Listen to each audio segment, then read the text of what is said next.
नमस्कार। हमारी इस खास सीरीज कॉन्वर्सेशंस में आप सबका एक बार फिर से स्वागत है। मैं हूं ऋचा अनिरुद्ध और ये सीरीज हमने शुरू की है ताकि हम कुछ ऐसे लोगों से बात कर सकें जिनसे हम कुछ सीख सकते हैं, उनकी जिंदगी से कुछ सबक ले सकते हैं और शायद कुछ इंस्पिरेशन, मोटिवेशन भी। और आज जो मेरे साथ जुड़ रहे हैं वो एक बहुत ही बेहतरीन कलाकार हैं जिन्हें हाल ही में हमने एक हॉटस्टार स्पेशल सीरीज आर्या में देखा सुष्मिता सेन के साथ, लेकिन और बहुत सारी सुपरहिट फिल्मों में हम उनका कमाल का काम, कमाल की एक्टिंग देख चुके हैं। बैंड बाजा बारात, रूल्स प्यार का superhit formula, rocket Singh salesman of the year. मुझे लगता है आप लोग समझ गए होंगे, मैं बात कर रही हूँ एक्टर मनीष चौधरी की। आज मनीष हमारे साथ जुड़ेंगे और अपने फिल्मी सफर, अपनी एक्टिंग, आर्या में उनका काम और बहुत सारी बातों के बारे में हम उनसे सवाल जवाब करेंगे। मनीष, बहुत बहुत स्वागत है। हाय रिचा, कैसी हैं आप? मैं बिल्कुल ठीक हूँ और thank you so much for joining. सब प्लेजर। तो मनीष, सबसे पहले अभी आर्या से ही बात शुरू कर लेते हैं बिकॉज सबसे रीसेंट है और मुझे लगता है लोगों के को अभी सबसे फ्रेश याद होगी। So tell us about your journey, your experiences of Aarya. Shekhawat का रोल करने में आपको कितना मजा आया, कैसा रहा?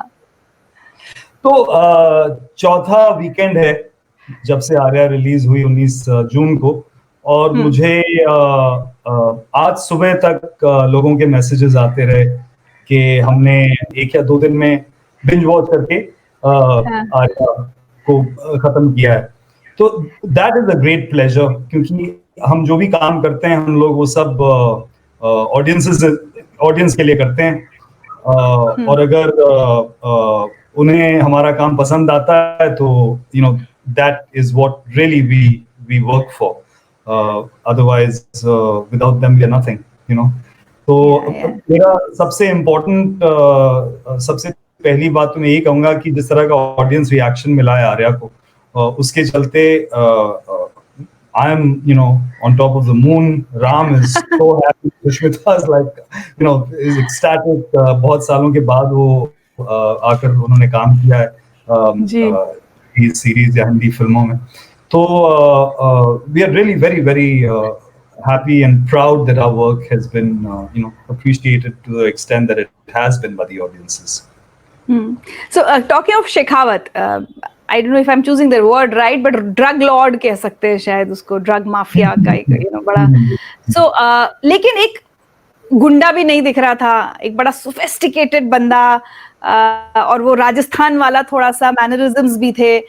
कैसे आपने ये जो होमवर्क किया है शेखावत को तैयार करने में, वो कैसे किया आपने? काम का जो ब्रीफ था मेरे लिए इनिशियली शेखावत के लिए, वो ये था कि यार ऐसा लगना चाहिए कि ये आदमी किसी बिजनेस लाउंज में, एयरपोर्ट के किसी बिजनेस लाउंज में बैठकर किसी से बात कर रहा है। उसमें एक ऐसा फीलिंग आनी चाहिए कि मतलब it's all very matter of fact and it's all business, it's all work. Of course the work itself is very deadly and ruthless, लेकिन ऐसा नहीं लगना चाहिए कि ओवरटली वो दिखा रहा है कि मैं कितना डेंजरस हूँ या मैं कितना किस हदों तक जा सकता हूँ अपने काम को करने में। तो I think that is something that really stayed with me. Ram का डायरेक्शन बहुत पॉइंटेड और बहुत पर्टिकुलर होता है।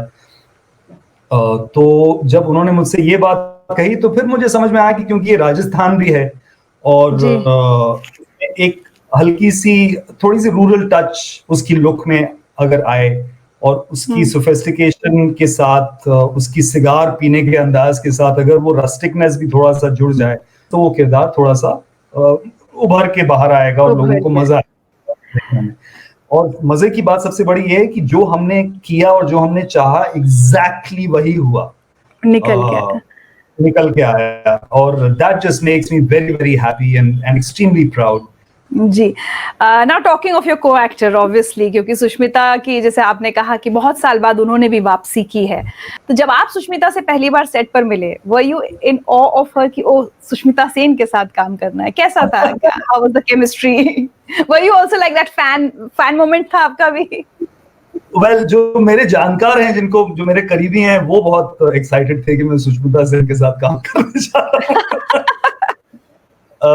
तो एक्चुअली हुआ, पता नहीं, शायद काम करते वक्त ऐसा होता है कि आप शायद, मैं पर्सनली ये बात शायद काफी बार भूल जाता हूँ कि मेरे सामने जिनके साथ मैं काम करने वाला हूँ वो एक्चुअली कौन है। मैं किरदारों पर ज्यादा फोकस करता हूँ और कोशिश यही करता हूँ कि जो मेरे साथ काम कर रहे हैं उनकी जो पर्सनल छवि है उसको मैं ज्यादा अपने ऊपर हावी ना होने दूं, ताकि जो हमारा किरदारों का काम है, जो हमारी कहानी में वो एक सहज तरीके से हो जाए, जिसमें कोई विदाउट एनी कॉम्प्लिकेशंस ऑफ के वो एक्चुअली ये हैं, एक्चुअली वो ये हैं। लेकिन it was just a real pleasure working with Sushmita, because she just came with such a positive and excitable energy, और सबसे ज्यादा important चीज काम करते वक्त on a set is enthusiasm. हमारा enthusiasm जितना ऊपर रहेगा हमारा काम उतना ही अच्छा निकल कर ऑडियंसेस तक पहुंचेगा। मेरा ये बहुत ज़हनी तौर पर मेरा हमेशा से ये मानना रहा है। आप टैलेंट तो हम लोग अब कोशिश करते हैं उसको होन करने की और उसको बढ़ाने की, अपनी स्किल्स को, लेकिन अगर हमारा एंथुजियाज्म कहीं कम हो जाए तो फिर उससे बहुत ज्यादा फर्क पड़ता है हमारे काम पर। तो शी इज एक्सट्रीमली एंथुजियास्टिक और उससे मुझे लगता है कि हमारे काम को बहुत इजाफा हुआ। बट मनीष, अभी आप और OTT प्लेटफॉर्म्स पे, क्योंकि फिल्मों की शूटिंग वगैरह तो अभी कुछ सब बंद है, सो अभी क्या चल रहा है काम के एंड पर? अगर आपसे कहें, are there more series coming up? तो मैंने एक्चुअली 25 मार्च को जब हमारा देश लॉकडाउन में गया, तो उससे पहले ही करीब 10 दिन पहले तक ही मैंने अपने सारे काम, एक्चुअली शूटिंग के काम खत्म कर लिए थे। हाँ, तो I was just one of the lucky ones जिसका काम खत्म हो गया एक्चुअली लॉकडाउन से पहले। तो अलंकृता श्रीवास्तव हैं जिनके साथ मैंने एक सीरीज की है, जिन्होंने लिपस्टिक अंडर माय बुर्का बनाई थी। तो उनके साथ एक सीरीज है जो आप मुझे लगता है दिवाली तक वो आ जाएगी। तो फिल्म का जो काम है, मुझे ऐसा लग रहा है कि निखिल के साथ अगली फिल्म कुछ होगी, अडवाणी के साथ।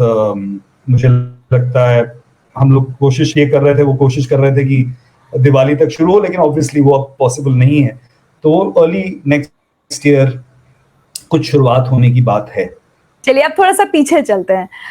1995 में आप दिल्ली से मुंबई आए एक्टर बनने के लिए, लेकिन एक्टर बनना है ये थॉट कब से आपके मन में था? ये सपना था कि मतलब क्या सपना लेकर आए थे आप मुंबई?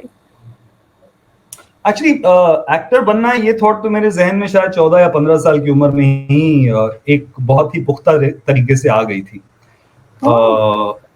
हाँ, तो आई वाज, मे बी आप कह लीजिए, I was one of the lucky और द अनलकी वंस, जिसको बहुत पहले से पता चल गया था कि उसे एक्टर ही बनना है।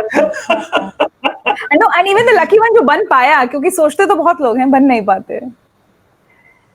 हाँ, लेकिन मैं काफी I was very proactively involved with that process कि मुझे एक्टर बनना है और मुझे सीखना है कि एक्टिंग कैसे होती है। 18-19 साल की उम्र में आई वाज वेरी कीन कि मैं राष्ट्रीय नाट्य विद्यालय जाऊं, NSD। तो मैंने उनको फोन भी किया उनके ऑफिस में, तो उन्होंने कहा यार बेटा तुम पहले अपना ग्रेजुएशन कर लो, क्योंकि ग्रेजुएशन पहले हम तुमको नहीं ले सकते। कि मैं फिर किरोड़ीमल कॉलेज में मेरा एडमिशन हो गया। वहां पर हमारी जो ड्रामा सोसाइटी है किरोड़ीमल की, द प्लेयर्स करके, वो बहुत स्ट्रॉन्ग है, बल्कि इतनी स्ट्रॉन्ग है शायद पता नहीं कितने लोगों को पता है कि नहीं, कि श्री अमिताभ बच्चन भी प्लेयर्स किरोड़ी, और वो भी वहाँ काम करते थे।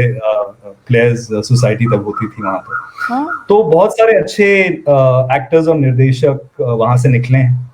फिर फैसल अलकाजी जो म्यूजिक थिएटर वर्कशॉप और रुचिका थिएटर ग्रुप चलाते थे दिल्ली में, उनके साथ मैंने काम करना शुरू किया। तो कॉलेज में ये दोनों, और फिर जब कॉलेज से निकला तो मेरी बहुत वेरी लकी कि बैरी जॉन साहब के साथ मुझे काम करने का मौका मिल गया। वो अपनी TI कंपनी चलाते थे, थिएटर एंड एजुकेशन कंपनी। तो उन्होंने मुझे अपनी कंपनी में नौकरी दे दी काम करने के लिए। तो फिर मैंने उनके साथ काम करना शुरू किया। आपके और मनोज वाजपेयी के गुरु एक ही हैं, बैरी जॉन? हाँ, आप ये कह सकती हैं बिल्कुल। तो हुआ यूं कि मनोज, जब मैं स्कूल कॉलेज में था, तब मनोज बैरी के साथ काम करते थे और मैं उनके नाटक देखने जाता था। और मनोज बहुत बढ़िया काम करते थे बैरी के साथ उनके नाटकों में। तो लेकिन जब तक मैं बैरी के साथ काम करना मैंने शुरू किया 21 साल की उम्र में, तब तक मनोज बम्बई आ गए थे। निकल गया। तो मतलब वो निकले और मैं घुसा, तो मतलब हम लोग बस we missed each other at the door. चलिए मनीष, अब उस दौर की बात करते हैं जिस पर आजकल बहुत बात हो रही है, और मुझे लगता है जो सबसे मुश्किल वक्त होता है किसी भी एक्टर के लिए। 1995 में आप मुंबई आए और पहली फिल्म आपको रूल्स, प्यार का सुपरहिट फॉर्मूला 2003 में मिली। जब मैं ये पढ़ रही थी तो मुझे लगा ओ माय गॉड, 8 साल क्या किया, खर्चा कैसे चलाया, यू नो दैट सर्वाइवल। थोड़ा सा चाहती हूँ कि आप बताएं उस 8 साल के संघर्ष के बारे में। तो जैसा आपने कहा कि मेरा जो बेसिक रीजन था बम्बई आने का, वो फिल्मों में काम करने का था। मैं फिल्मों में काम करूं, मैं एक्टर बनूं और सीखूं। तो लेकिन ऐसा हुआ नहीं आकर। मैं चाहता था कि मैं सुधीर मिश्रा जी के साथ काम करूं, मुझे उनकी फिल्में बहुत अच्छी लगती थी। धारावी मैंने आखिरी फिल्म देखी थी उनकी बम्बई आने से पहले, जिसमें ओम जी और शबाना आजमी थे। तो मैं उनके पास गया, तो वो उस वक्त एक सीरीज बना रहे थे जी के लिए, वीकली टेलीविजन सीरीज। हाँ, टेलीविजन सीरीज। तो उन्होंने मुझे उसमें काम दे दिया। लेकिन फिर जब टेलीविजन किया तो ऐसा नहीं हुआ कि एक के बाद एक कुछ मिलता गया। और फिल्में नहीं मिल रही थी, तो फिर मुझे किसी ने बोला, यार तुम एड्स करना क्यों नहीं शुरू कर देते, एटलीस्ट उससे तुम्हारा खर्चा पानी तो निकलेगा। जैसे आपने कहा कि खर्चा पानी कैसे चला, तो खर्चा एड से चला, एड्स करके। तो एक या दो दिन का काम होता था वो, तो महीने में एक या दो एड्स हमको मिल जाते थे, तो हम लोग महीने का खर्चा पानी निकाल लेते थे उससे।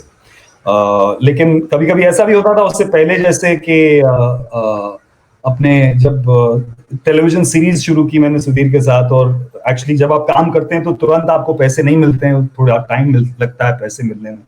तो मेरी सबसे एक्चुअली बहुत अच्छी मेमोरी मेरी तब की ये है कि वहां हमें ट्रैवल के 100 रुपए मिलते थे रोज के।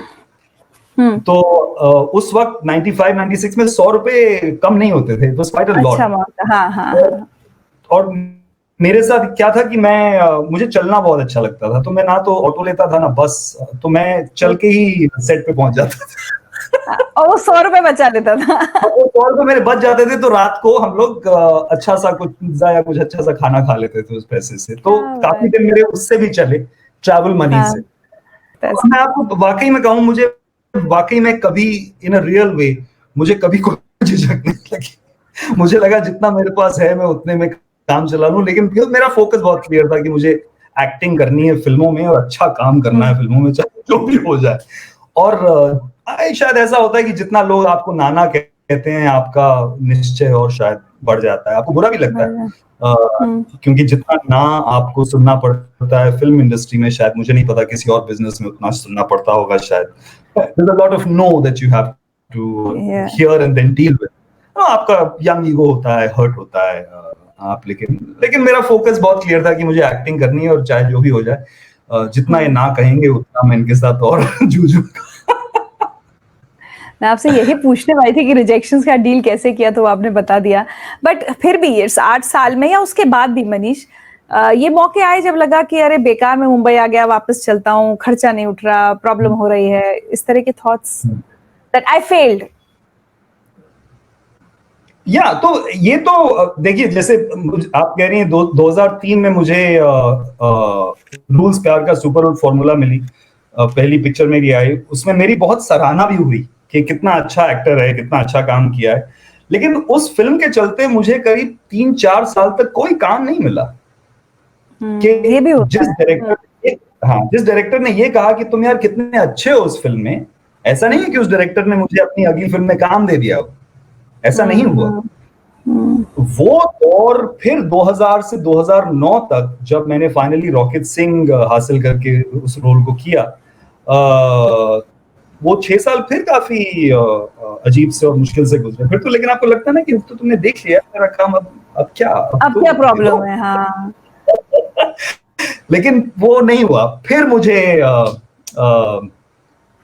जैसे आप कह लें संघर्ष या लेकिन अगर आप एक आर्टिस्ट बनना चाहते हैं तो मुझे लगता है संघर्ष आपकी जिंदगी का एक बहुत अहम पहलू होता है, जिसको आप अगर आप उसको अपना लें उस पहलू को, तो वही सबसे बेस्ट है कि ये तो होगा ही, है ना।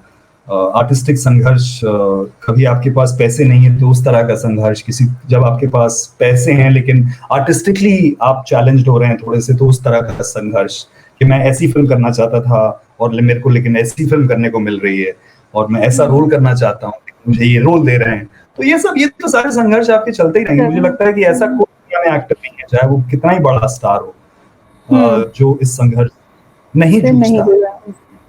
चलिए मनीष, अब मुझे उस शब्द के बारे में बात करनी ही पड़ेगी जिसके बारे में आजकल बहुत बात हो रही है, सब लोग बात कर रहे हैं, आप भी आउटसाइडर, आप भी दिल्ली से आए, नेपोटिज्म आपने भी झेला है बॉलीवुड में? आप मुझे बताइए कि इस देश में ऐसा कौन सा इंसान है किसी भी बिजनेस में पिछले पता नहीं 100 सालों में, 50 सालों में, जिसने नेपोटिज्म नहीं झेला हो? बट बॉलीवुड में ज्यादा है ऐसा कहते हैं।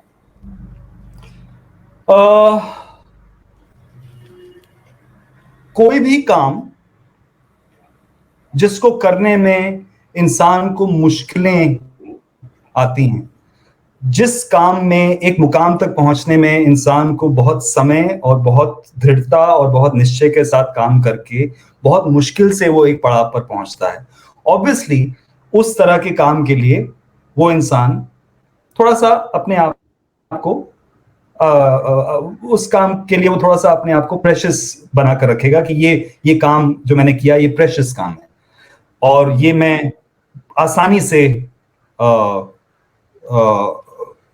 आप कह लीजिए किसी को बांटना या किसी के साथ शेयर करना इतनी आसानी से मैं नहीं करूंगा, क्योंकि मुझे यहाँ पहुंचने में बहुत मुश्किलें हुई हैं। तो नेचुरली है कि अपने जो आपके सबसे करीबी होंगे उनके लिए आप उस काम को उनके साथ किसी भी तरह से शेयर करना पसंद करेंगे, लेकिन जिन लोगों को आप दूर दूर से नहीं जानते, वो शायद आप उनके साथ उस काम की लॉजिस्टिक्स को शायद शेयर करना पसंद ना करें। और जब तक आपको ये ना लगे कि ओ माय गॉड, ये इंसान जो आ रहा है मेरे सामने उसमें इतना ज्यादा टैलेंट और निश्चय और दृढ़ता है कि मैं इसको मना नहीं कर पा रहा हूं, right? That in a crux is what I have understood about the Hindi film industry.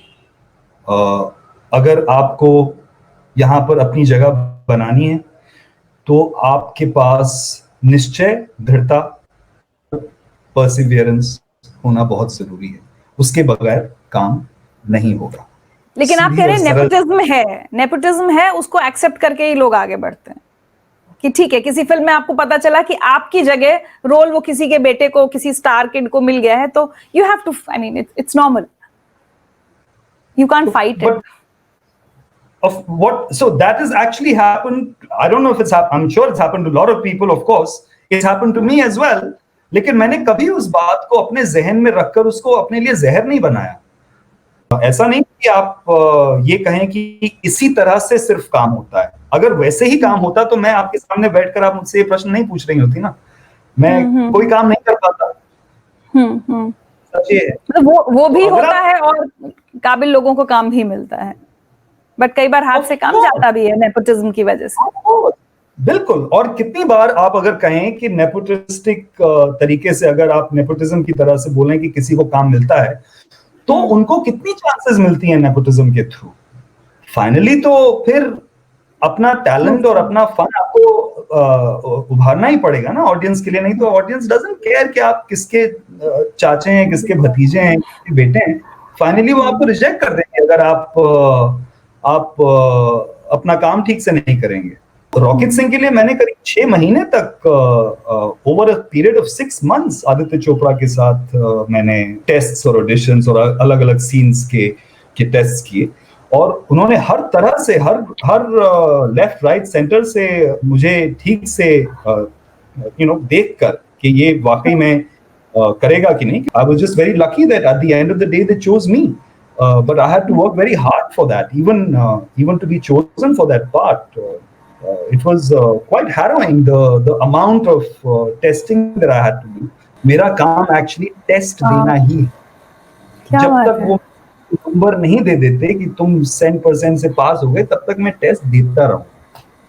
क्या बात है. I mean, this is something that we all need to learn in life. कि जिंदगी है, हाँ, हम of सबके course. लिए परीक्षाएं देते रहना है. We have to Of course. face this way. Wow. आप बड़े से बड़े एक्टर्स को ले लीजिए. क्या आपको लगता है कि बड़े से बड़े हमारे देश के जो एक्टर्स हैं और जो क्या उनको टेस्ट नहीं देने पड़ते? क्या उनको नहीं लगता अपने जहन में कि अरे इस बार अगर ऑडियंसेस ने मुझे नहीं पसंद किया तो ये अच्छा नहीं होगा, मुझे अच्छा नहीं लगेगा? क्या वो ये नहीं सोचते? वो चाहते हैं कि उनका काम लोग ज्यादा से ज्यादा सराहें, और इसीलिए वो इतने बड़े एक्टर्स और इतने बड़े कलाकार हैं, क्योंकि they never give up on that. Sushant Singh की जिस तरह से मौत हुई, इतना टैलेंटेड टैलेंटेड भी, एंड लोग बहुत पसंद कर रहे थे, small town boy. What did you feel? पता नहीं आप उनको पर्सनली कभी सुशांत से मिले थे या नहीं मिले थे. अगर मिले हैं तो चाहूंगी आप बताएं उस बारे में. एंड बट योर टेक, लोग बात कर रहे हैं, डिप्रेशन की भी बात कर रहे हैं, लोग नेपोटिज्म की बात कर रहे हैं, लोग ये कह रहे हैं कि उन्हें परेशान किया जा रहा था. बहुत सारी बातें हो रही हैं. आपकी क्या सोच है? तो सुशांत से मेरी मुलाकात बस एक बार हुई, बहुत ब्रीफली. हम लोगों ने एक फिल्म की थी जुबान, जिसका प्रीव्यू देखने को आए थे. तो तभी मेरी बस उनसे एक हल्की सी मुलाकात हुई. और जिस लोकेलिटी में सुशांत रहते थे, उसी लोकेलिटी में मैं भी रहता हूं. तो जिस दिन मुझे पता चला कि वो चले गए, मुझे याद है कि उस पूरा दिन मेरे I just felt a heaviness in my chest. I think all of us did. And which just wouldn't go away. And I just asked myself logically ऐसे कि भैया तुम उस आदमी को नहीं जानते थे, वो तुम्हारा कोई करीबी नहीं था, तो तुम्हें ऐसा क्यों लग रहा? तो सबसे पहला जवाब उस बात का ये था मेरे जहन में कि सबसे पहले कि वो एक्टर था. वो यंग था, 34 साल का, जो जिस उम्र से मैं बतौर एक्टर गुजर चुका हूँ. और मुझे पता है कि उस अर्ली 30s में कितनी कश्मकश हो सकती है आपके जहन में अपने काम को लेकर. फिर मैं अपने एक बहुत पुराने दोस्त से इसके बारे में बात कर रहा था, तो उन्होंने मुझसे एक बहुत ऐसी बात की जो मैंने सोची नहीं थी पहले. उन्होंने मुझसे कहा कि यार जो भी हुआ हो, एक कुछ 10 से 15 मिनट का विंडो होगा जिसको सुशांत क्रॉस नहीं कर पाए. और शायद उस वक्त अगर उनके साथ उनका कोई करीबी होता जिससे वो बस 4 बातें कर पाते, है ना, कि यार मुझे ऐसा लग रहा है, I'm not feeling good, है ना. तो शायद जो उनके साथ होता वो उनको कुछ सजेस्ट करके, यार कि तुम चलो कुछ कॉफी पी लेते हैं. मतलब literally as simple as that. कभी-कभी चीजें इतनी सिंपल होती हैं कि चलो कुछ कॉफी पी लेते हैं, या कहीं कुछ बातें कर लेते हैं, अपना थोड़ा सा गम हल्का करने के लिए 4 बातें कर लो किसी अपने करीबी के साथ. अनफॉर्चुनेटली वो 15-10 मिनट की विंडो नहीं मिले. और उसी के चलते मुझे समझ में आया कि वो अब हमारे साथ नहीं रहे. And it's just a tragedy beyond words. What are you going to say about that? It is just so tragic. मुझे लगता है सबसे बड़ी बात उनके बारे में ये थी कि पिछले 10 साल में कोई ऐसा यंग एक्टर नहीं है जिसने हिंदी डेली सोप से इतनी बड़ी छलांग लगा के बड़े पर्दे पर अपना काम दिखाया. सही बात है. और I think he was an inspiration to the thousands of young actors who are on television who are doing daily soaps day in and day out, working 17 hours a day, and he was an inspiration to them कि यार अगर उस आदमी के साथ ऐसा हो सकता है तो मैं भी ऐसा कर सकता हूँ. I can also make that. सबको सपने देखने की हिम्मत दी थी. Correct. And now he's not with us, and he died so tragically. सबसे इम्पोर्टेंट चीज एक एक्टर के लिए क्या है? Show up. Show up. What is an actor? An actor is his body, his being, zehn, mind, with all your faculties, show up, and then the game begins. If you don't show up, nothing is going to happen. आपको गिर गिर के ही खड़ा होकर करना पड़ेगा, लेकिन आपको वहां आना पड़ेगा और आपको गिरना पड़ेगा, फिर आपको गिर के उठना पड़ेगा। लोग आप पे हंसेंगे भी, आप पे चप्पलें भी फेंकेंगे, लेकिन फिर आपको खड़ा होकर फिर से आपको कोशिश करनी पड़ेगी। You have to show up. If I had known Sushant Singh Rajput well, and if I figured that he was having a difficult time, this is what I would have said to him. Sushant, show up. And everything will take care of itself. चलते चलते मनीष, मैं चाहूंगी कि आप सारे youngsters को जो चाहे एक्टर्स हैं, चाहे एक सीरियल किया है, एक फिल्म की है, या स्ट्रगल कर रहे हैं, कुछ भी काम अभी नहीं मिला है, हिम्मत हारते हैं, जिनके मन में ये बात भी बैठ गई कि नेपोटिज्म है, पता नहीं हमें काम मिलेगा नहीं मिलेगा, your message to all such youngsters today. So you know I've always, मुझे सिल्वेस्टर स्टैलोन हमेशा बहुत पसंद है, बचपन से ही उनकी सारी फिल्में मैं देखता था, और उन्होंने अपनी रॉकी फिल्मों में एक बहुत अच्छी बात कही थी उनके किरदार ने कि it doesn't matter how hard you can hit, what matters really is how hard you can get hit and keep moving forward. Wow. तो यू नो शायद यूथ में हम सबको लगता है कि हम तोड़ देंगे, हम फोड़ देंगे, हम दीवारें लांग देंगे, तोड़ देंगे, दीवार सामने आएगी तो उसको चकनाचूर कर देंगे। वो दीवार एक्चुअली होती इतनी पुख्ता है कि आपका हाथ टूट जाता है उसको मारते मारते। आपका हाथ टूटेगा, आपका सर फूटेगा, उसके साथ टूटे हुए हाथ और फूटे हुए सर के साथ फिर भी आप कितना आगे जा सकते हैं, ये आपके अंदर की स्ट्रेंथ है। उस स्ट्रेंथ को और कोई नहीं जानता, वो सिर्फ आप जानते हैं। बहुत बढ़िया, बहुत अच्छी।